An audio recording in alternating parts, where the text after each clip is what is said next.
The abandoned radio telescope facility sat like a forgotten giant among the rolling hills of the Atacama Desert, its massive dishes pointing perpetually skyward.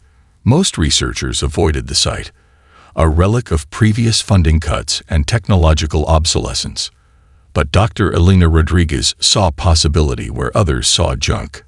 Her lab was a controlled chaos of mismatched equipment, half-empty energy drink cans, and theories that most of her colleagues considered borderline lunacy. Quantum communication wasn't just a field of study for Elena. It was an obsession that had consumed the better part of her career and most of her personal relationships. Tonight was different. The equipment hummed with a strange energy, cobbled together from salvaged parts and experimental quantum entanglement modules she designed herself. Elena's latest prototype looked like something between a scientific instrument and a mad inventor's fever dream. Copper coils wrapped around modified satellite receivers, custom-built signal amplifiers, held together with electrical tape and pure determination. "Come on, you beautiful nightmare," she muttered, adjusting a series of delicate calibration switches. Her fingers, scared from years of electrical work and absent-minded soldering, moved with practiced precision. The lab's ambient temperature seemed to drop several degrees as the quantum entanglement array began to power up. Most researchers would have approached such an experiment with clinical detachment. Not Elena. She had a playlist queued up, a carefully curated mix that reflected her chaotic approach to both science and life. True crime podcasts nestled against stand-up comedy recordings, interspersed with half-finished documentaries and the occasional viral internet video.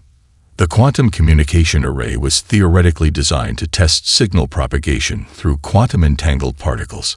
In practice, it was pushing the boundaries of what most physicists considered possible. Elena's previous attempts had resulted in nothing more than spectacular equipment failures and raised eyebrows from her funding committee. But tonight was different. A cascade of quantum fluctuations began to build.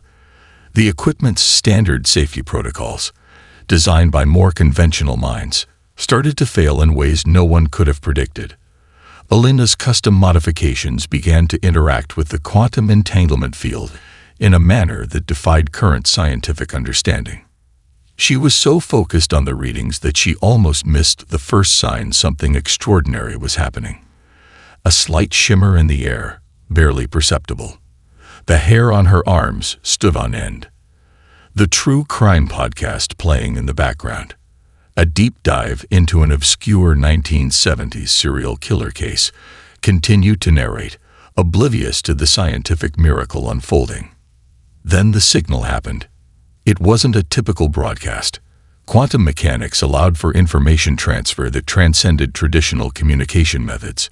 Every piece of data Elena's equipment was currently processing, the podcast, her playlist, the experimental data, ambient laboratory sounds, began to compress into a quantum information packet that punched through the fabric of space-time like a theoretical needle through theoretical fabric. The equipment didn't just transmit, it sang.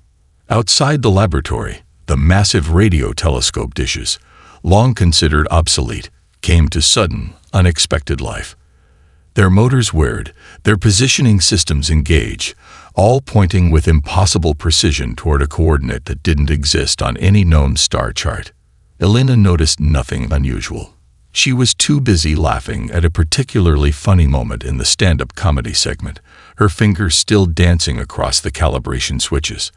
A compilation of cat videos began to play, the absurd sounds of feline hijinks mixing with her own occasional chuckles.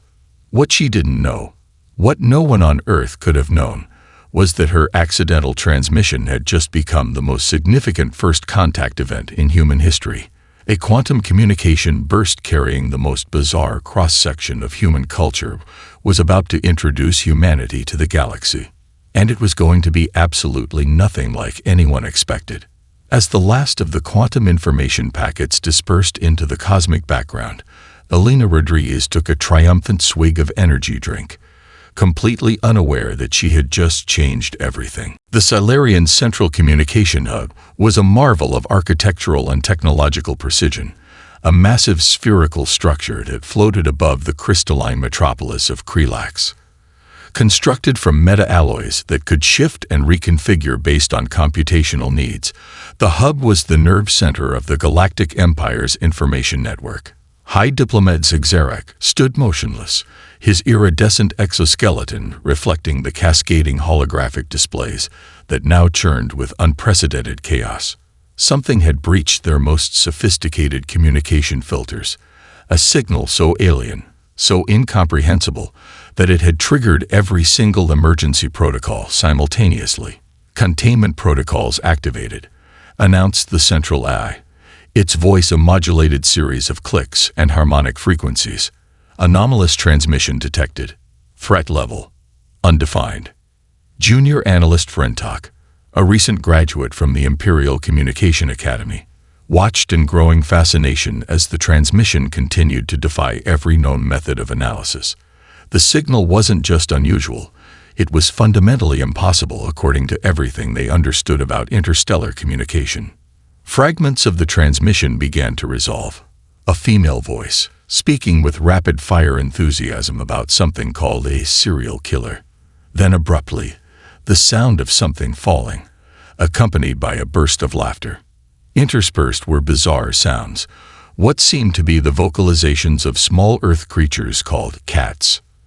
The communication hub's senior staff began to fragment.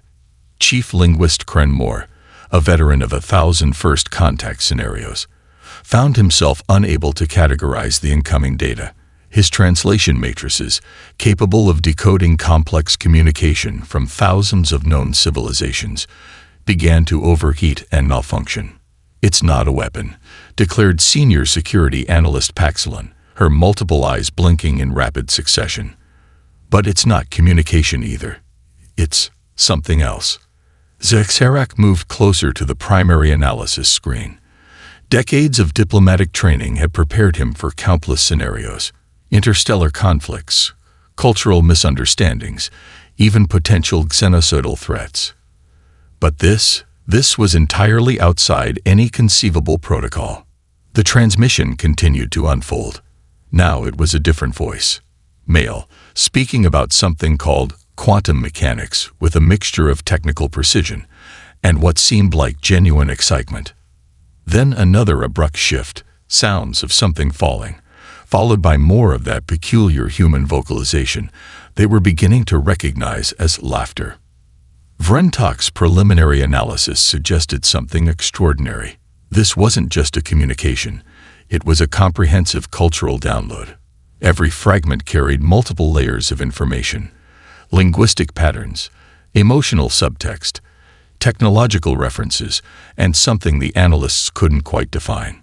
"Sir," Vrentok called out, his voice trembling slightly, "the transmission appears to be a form of entertainment." Zigzarak turned, his compound eyes focusing on the young analyst. Entertainment was a concept barely understood in Silurian culture. Their society valued pure information transfer, logical communication, efficiency above all else. The idea of communication designed purely for emotional response was alien to everything they knew. The communication hub's emergency systems began to show strain. Quantum decryption algorithms designed to crack the most complex encryption in the known galaxy were being overwhelmed by the sheer randomness of the transmission. It was as if the signal itself was a form of cognitive warfare, attacking their understanding of communication at its most fundamental level. A particularly loud segment of the transmission featured what seemed to be a human discussing the reproductive habits of domestic felines. The senior staff exchanged bewildered glances. Was this a threat? A cultural marker? A form of psychological warfare so advanced it defied comprehension? Paxilon's security protocols began to suggest increasingly bizarre defensive measures. Evacuate the communication hub. Prepare planetary shields. Consider a preemptive strike against the unknown civilization. But Zigzarak remained calm. Something about the transmission spoke of something beyond threat, something that challenged their entire understanding of intelligent communication. "Continue analysis," he finally commanded. "But under no circumstances are we to respond." "Not yet." As the transmission continued to play, breaking every known rule of interstellar communication, the Solarian Empire found itself on the precipice of a discovery that would fundamentally alter their understanding of intelligence, communication, and the very nature of cosmic interaction. The cats, meanwhile, continued to fall off furniture, completely unaware of the galactic panic they were causing. The Xenolinguistic Isolation Facility was a structure designed to be impenetrable, both physically and informationally. Nestled in the crystalline mountains of the Silurian homeworld, its walls could absorb and nullify any external communication, its internal systems capable of processing the most complex linguistic puzzles in the known galaxy. Chief Analyst Krentok assembled his team with surgical precision. 12 of the most brilliant minds in the Solarian Empire, each selected for their ability to remain completely objective, their emotional responses calibrated to near zero. They would crack this transmission, dissect its meaning, neutralize any potential threat. Dr. Lyra Vex, the team's quantum linguistics expert, approached the problem like a predator stalking prey. Her specialized neural interface allowed her to process information at speeds that would drive a lesser mind to madness. She was the first to notice something unusual about the transmission. "The communication is recursive," she announced, her voice a precise modulation of sound and intent. "It references itself, layers of meaning that fold into each other like mathematical origami." The team worked in absolute silence, their neural links creating a collective consciousness focused on a single goal. Days passed, then weeks. The transmission refused to be categorized, to be understood. Junior analyst Zren discovered something that made his neural pathways spark with an emotion dangerously close to excitement, a forbidden response in their culture. The transmission contained what humans called jokes. But these weren't simple communication markers. They were complex social algorithms designed to provoke emotional responses. One segment, featuring the human comedian discussing the absurdities of everyday life, began to cause unprecedented reactions. Team members found their carefully constructed emotional barriers beginning to crack. Krentok watched in growing alarm as his team started to change. Dr. Vex was the first to break protocol. During a particularly complex decryption session, she started to make a sound. At first, it was barely perceptible, a slight vibration in her vocal processors. Then it grew. A rhythmic expulsion of air, accompanied by a series of involuntary muscular contractions. She was laughing. The sound spread through the team like a quantum virus. Analysts who had spent decades maintaining perfect emotional control found themselves experiencing something entirely new. Humor, understanding, empathy. Krentok's own neural interfaces began to malfunction. The transmission wasn't just communication, it was a form of cultural infection. Each attempt to understand only revealed more layers of complexity. The True Crime podcast became a window into human psychology. The comedy routine a dissertation on social dynamics. The cat videos, inexplicably, a study of interspecies communication and emotional bonding. By the fourth week, the isolation facility was no longer the sterile environment of pure scientific inquiry. Walls that had once been pristine were now covered with human memes, comedy transcripts, and increasingly bizarre attempts to understand the transmission's origin. "We're missing something," Dr. Vex declared, her voice now carrying an emotion that was definitely not regulation. "This isn't just communication. It's art." Krentok realized the transmission was winning. Their attempts to categorize, to neutralize, were futile. Each layer they peeled back revealed another level of complexity. The human capacity for self-reflection, for finding humor in failure, for communicating complex emotions through seemingly random content. It was unlike anything in the known galaxy. A breakthrough came from the most unexpected source.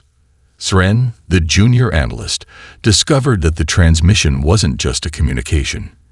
It was an invitation, not to conflict, not to conquest, but to understanding. The facility's communication protocols began to break down. Analysts started sharing human comedy routines. They argued about the nuances of a stand-up comedian's timing. They debated the psychological implications of a viral video featuring a cat attempting to jump and failing spectacularly. Krentok watched his team transform. These were no longer the perfect, emotionless analysts he had trained. They were becoming something else, something more. When the Imperial Diplomatic Corps arrived to review their progress, they found something entirely unexpected. The most secure linguistic research facility in the Empire had become a shrine to human comedy, covered in memes, comedy transcripts, and what could only be described as joy.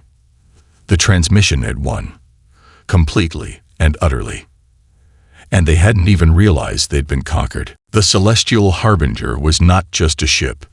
It was a statement of galactic dominance, a vessel that could reduce entire star systems to cosmic dust with less effort than a human might swat a fly.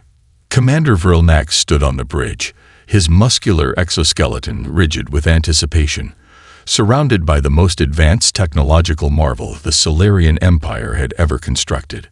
Every system was calibrated for maximum intimidation: quantum displacement shields that could bend reality, gravitational weaponry that could crush planets, communication arrays that could decode 1,000 languages in microseconds. And yet, none of this prepared them for the transmission that had consumed the Empire's best minds. Tactical assessment, Vrilnax commanded, his voice a razor-sharp cut through the bridge's tense atmosphere. Lieutenant Kirax pulled up holographic displays that danced with fragments of the human transmission. Inconclusive, Commander. The data suggests multiple simultaneous communication vectors. It's not a weapon. It's not a message. It's... Speak clearly, Vrilnax interrupted. It's chaos, sir. Kirax finished, her voice barely a whisper.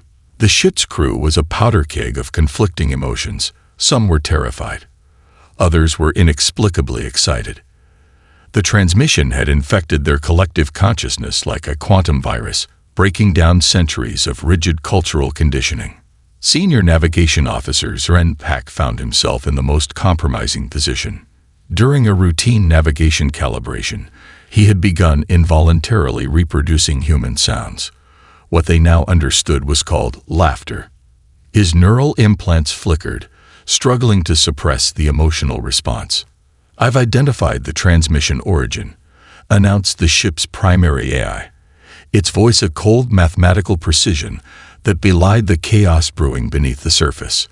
A facility in a geographical region designated as Chila on the planet Earth. Vrilnax's tactical displays began to malfunction. Instead of standard galactic positioning charts, fragments of human media started to bleed through. A cat video here, a comedy routine there. The ship's most advanced systems were being slowly consumed by something they couldn't understand or control. The communication logs were a nightmare of complexity. One moment, a serious discussion about quantum mechanics. The next, an inexplicable explanation of why humans found certain animal behaviors hilarious. The linguistic algorithms were in full revolt, unable to categorize or comprehend. "Prepare standard first contact protocol," Vrilnax ordered, but even he could hear the uncertainty in his own voice. Standard protocol had never anticipated this. How do you approach a civilization that communicates through apparently random bursts of emotion, humor, and seemingly irrelevant information? The ship's cultural preparation databases began to glitch. Formal greeting algorithms were replaced by segments of stand-up comedy routines. Diplomatic communication protocols dissolved into meme references and viral video compilations. Lieutenant Kirax discovered something that made her neural pathways spark with an emotion dangerously close to excitement. The human transmission wasn't just communication. It was a form of cultural judo. Each attempt to understand only revealed more layers of complexity. Zrenpak's breakdown became complete during a routine system check. He began to reproduce an entire comedy routine about the absurdities of interstellar travel, his professional demeanor completely shattered. "We are not prepared," Vrilnax realized, a thought that would have been heretical mere weeks ago. The celestial harbinger approached Earth's solar system like a predator stalking prey. But something had fundamentally changed. They were no longer conquerors. They were curious. As they entered Earth's orbital space, the ship's communication arrays began to pick up more transmissions, internet streams, podcast fragments, viral videos, each one a window into a civilization that defied every known rule of galactic communication. Vrilnax looked at his crew. Where once there was perfect military discipline, now there was something else. Something that looked suspiciously like anticipation, like joy. "Prepare for planetary approach," he commanded. But even he knew nothing could prepare them for what was coming. The celestial harbinger descended toward a small research facility in Chile, carrying with it the collective confusion of an entire galactic empire. First contact was about to get very complicated. The Chilean research facility looked like nothing more than a collection of mismatched shipping containers, solar panels, and enough electrical cables to suggest either brilliant innovation or complete madness. Dr. Elena Rodriguez was in her element, which is to say, she was a controlled disaster in motion. Her current project involved filming a YouTube video about the most spectacular scientific failures in quantum research. A rubber duck wearing safety goggles sat prominently on her workbench, a mascot to the fine art of experimental chaos. "Take 27, Elena muttered into her camera, surrounded by equipment that looked like it had been assembled during a fever dream. The fine line between genius and complete lunacy is basically just whether your experiment catches fire or not. She had no idea the celestial harbinger was moments away from landing. The first sign something was wrong came when her equipment started to behave differently. Quantum sensors normally used for measuring minute energy fluctuations began to go haywire. The rubber duck's safety goggles inexplicably began to steam up. Outside, the massive alien ship descended with a silence that defied its enormous size. Local wildlife, a few curious llamas, and some very confused mountain goats, watched with the kind of indifference reserved for creatures who have seen too many strange things in the Atacama Desert.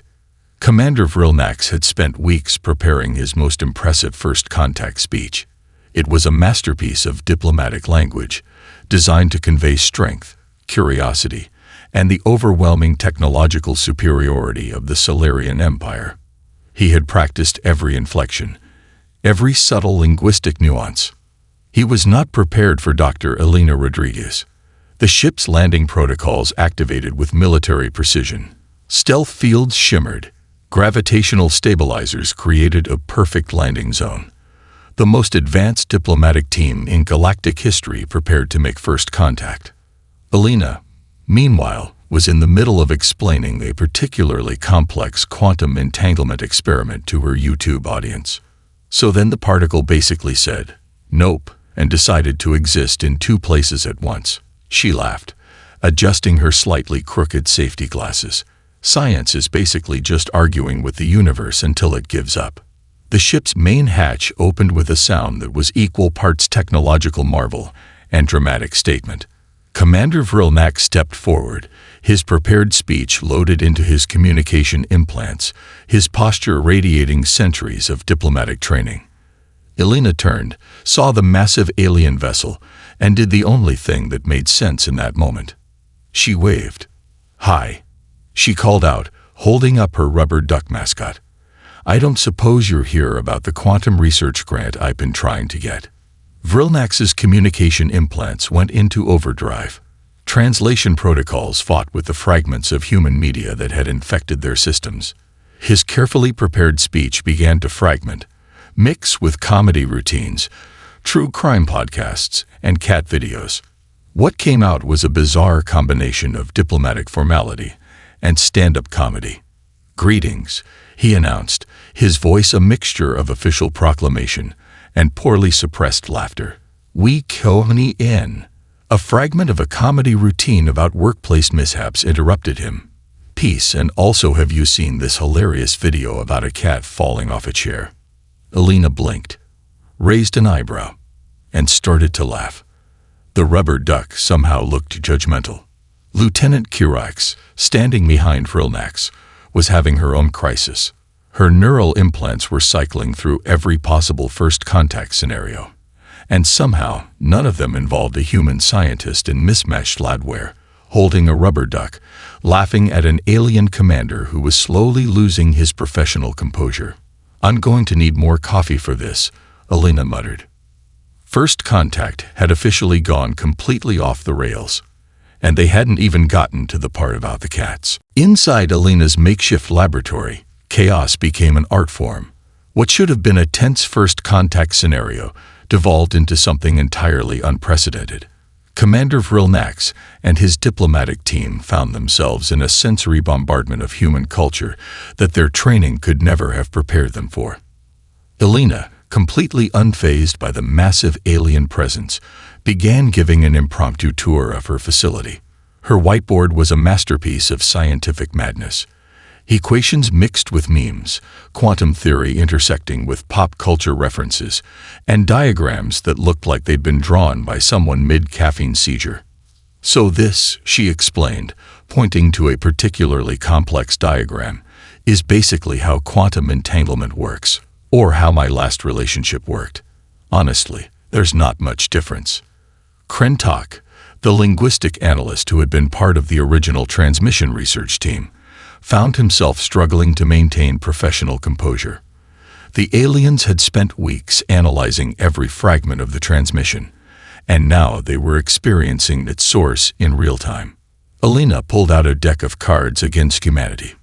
"Best way to understand a culture," she declared, "is to play an inappropriately hilarious card game." To everyone's surprise, most of all her own, the aliens became fascinated. Lieutenant Kirax discovered that the game was a complex social algorithm for understanding human communication. Each card was a mini-lesson in human psychology, humor, and social boundaries. The rubber duck mascot watched judgmentally from its perch. Vrilnax's communication implants were in full revolt. One moment, he was attempting a formal diplomatic greeting. The next, he was reading out a card about something so absurd that even he couldn't help but make a sound suspiciously close to human laughter. "I do not understand," he said, holding a particularly offensive card. "Why would humans find humor in such biological impossibilities?" Alina's response was to pull up a compilation of viral cat videos. The ship's cultural databases began to rewrite themselves. Formal diplomatic protocols dissolved into internet memes. Centuries of rigid communication standards crumbled in the face of pure, unfiltered human absurdity. Krentok made a startling discovery. The transmission wasn't just communication. It was a comprehensive cultural inoculation. Each fragment was a window into human complexity.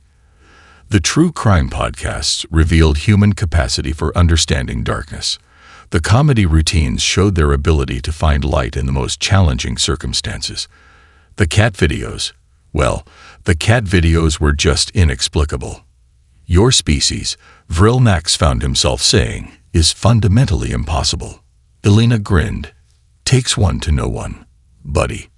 The laboratory transformed. What had been a sterile research environment became a battlefield of cultural exchange. Alien technology interfaced with human randomness.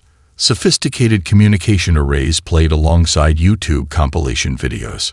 A moment of supreme absurdity occurred when Kirax discovered internet memes. Her neural implants, designed for the most complex linguistic analysis, began to appreciate the nuanced communication of a well-timed, distracted boyfriend meme. "This," she declared to no one in particular, "is the most sophisticated form of communication we have ever encountered." Vrilnax tried to maintain some semblance of diplomatic procedure. He failed spectacularly. When Alina introduced them to the concept of dad jokes, something broke in the alien delegation. Their understanding of humor, of communication, of intelligence itself began to fundamentally reshape. "Your species," Krentok observed, "communicates through deliberate absurdity." Alina raised her coffee mug in a toast. "Welcome to humanity. We're a lot." The rubber duck seemed to nod in agreement. Outside, The massive alien ship sat incongruously in the middle of the Atacama Desert, a testament to the fact that first contact was nothing like anyone had ever imagined. Humanity had just introduced itself to the galaxy, and it had done so with a rubber duck, a deck of inappropriate cards, and an absolutely unapologetic sense of chaos. The universe would never be the same. The Silurian Imperial Council chamber was designed to be the most intimidating space in the known galaxy. Crystalline walls that could absorb sound, absorb emotion, absorb any hint of individual expression. Hundreds of high-ranking officials sat in perfect geometric formation, their exoskeletons gleaming under artificial light that was precisely calibrated to induce mild psychological discomfort. Commander Vrilnax stood at the center, preparing to deliver his report on first contact. What should have been a standard debriefing was about to become anything but standard. The human communication method, he began, his voice initially formal and controlled, is a form of psychological warfare so advanced it defies. A fragment of a comedy routine about workplace meetings suddenly burst through his communication implant. He paused, cleared his throat, and continued. It defies all known protocols of galactic interaction. The last part came out as a mixture of official proclamation and barely contained laughter. Silence fell. Then something unprecedented happened. A ripple of sound began to spread through the council chamber, soft at first, then growing. Council members, who had never expressed spontaneous emotion in centuries, began to make sounds that their linguistic databases slowly identified as laughter. Chief Diplomat Xanthor, the oldest and most respected member of the council, found himself experiencing something entirely new. His neural implants, designed to suppress individual emotional response, began to malfunction spectacularly. "I have analyzed," he declared, then unexpectedly broke into what could only be described as a giggle, the human capacity for self-deprecation. It is a weapon of mass psychological destruction. The report continued, but it was unlike any diplomatic communication in galactic history. Vrilnax played recordings, a stand-up comedian discussing the absurdities of modern life, a true crime podcast that was somehow simultaneously horrifying and hilarious. Cat videos that defied all logical understanding of interspecies communication. Each segment revealed something profound about human intelligence, their ability to find humor in failure, to communicate complex emotions through seemingly random content, to transform pain into laughter. Dr. Lyra Vex, the quantum linguist who had first analyzed the transmission, presented her findings. Her presentation included a comprehensive breakdown of human communication methods, complete with viral meme analysis and a 12-dimensional linguistic model that looked suspiciously like a flowchart of internet jokes. The human communication model, she explained, her voice a perfect blend of scientific precision and barely contained excitement, is not a linear system. It is a quantum emotional network that operates on principles of deliberate absurdity and profound empathy. The council members leaned forward. Their communication implants, designed for the most complex diplomatic interactions, were being completely rewritten. A junior council member, who would later be disciplined for emotional impropriety, raised a critical point. "But sir," he said, "how do we defend against a civilization that turns its own failures into a form of communication?" Vrilnax's response was simple. "We don't defend. We learn." The transmission that had started as a random quantum event was now reshaping the most powerful civilization in the galaxy. The Silurian Empire, known for its rigid structure, its perfect emotional control, its mathematically precise communication, was learning to laugh. Outside the council chamber, the universe shifted.